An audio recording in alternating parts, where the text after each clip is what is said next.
ലോകത്തിൽ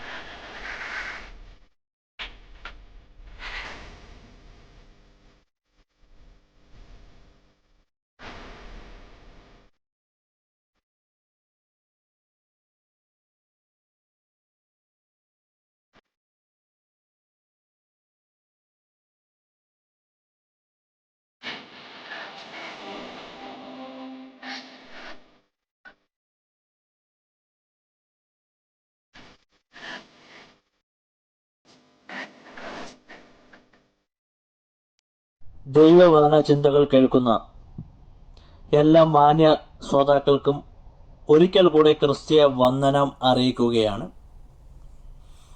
എബ്രായ ലേഖനം 10-ാം അധ്യായം 19-ാം വാക്യം നാം വായിക്കുമ്പോൾ,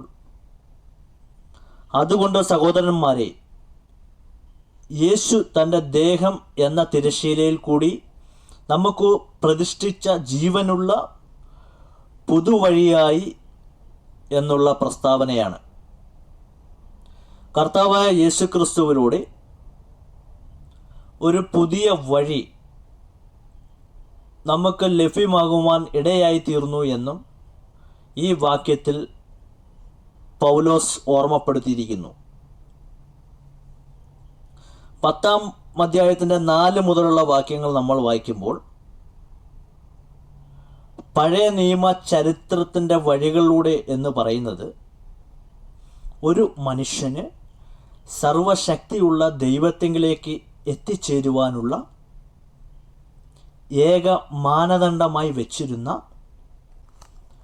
കാളകളെയും ആട്ടുകൊറ്റന്മാരെയും ഒക്കെ യാഗം അർപ്പിക്കുന്നതുമായ കാര്യങ്ങളായിരുന്നു. ഇങ്ങനെയുള്ള യാഗമായിരുന്നു ദൈവത്തിന് പ്രസാദമായി നിലനിന്നിരുന്നു എന്ന് പറയുന്നു.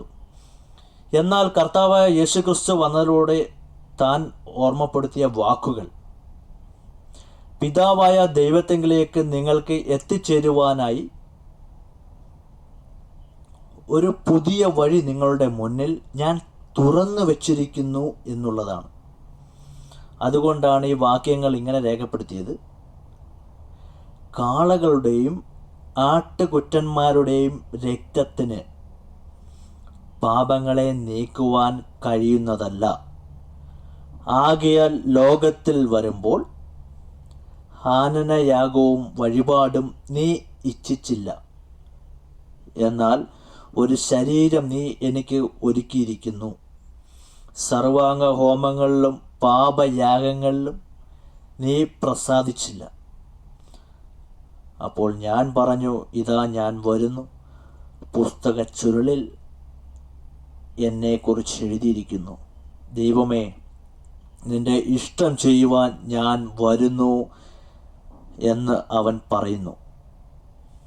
പഴയ നിയമ ചരിത്രത്തിലൂടെ ഒരു വ്യക്തിക്ക് ദൈവപ്രസാദം ഉണ്ടാകണമെങ്കിൽ താൻ ഒരു യാഗമൃഗത്തെ വാങ്ങിക്കൊണ്ട് അതിനെ യാഗം കഴിച്ചുകൊണ്ടും ദൈവപ്രസാദം നേടുകയായിരുന്നു എന്നും ആ കാലഘട്ടത്തിൻ്റെ നിന്ന് നമുക്ക് മനസ്സിലാക്കുവാൻ കഴിയുന്നത് കർത്താവായ യേശുക്രിസ്തുവിൻ്റെ പ്രത്യക്ഷതയോട് കൂടെ താൻ നമ്മോട് ഓർമ്മപ്പെടുത്തിക്കൊള്ളുന്നത്, ഇനി ആ വഴി നിങ്ങൾക്ക് ആവശ്യമില്ല.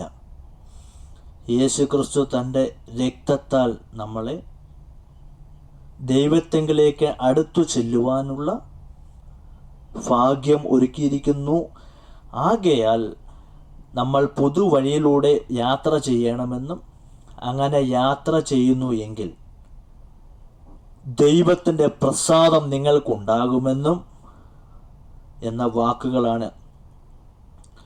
ആകയാൽ എന്നെ കേൾക്കുന്ന എൻ്റെ പ്രിയപ്പെട്ടവരെ, പഴയ നിയമത്തിൻ്റെ ചരിത്രത്തിൽ ദൈവപ്രസാദത്തിനു വേണ്ടി കാളകളെയും ആട്ടുകുറ്റന്മാരെയും യാഗം കഴിക്കുന്ന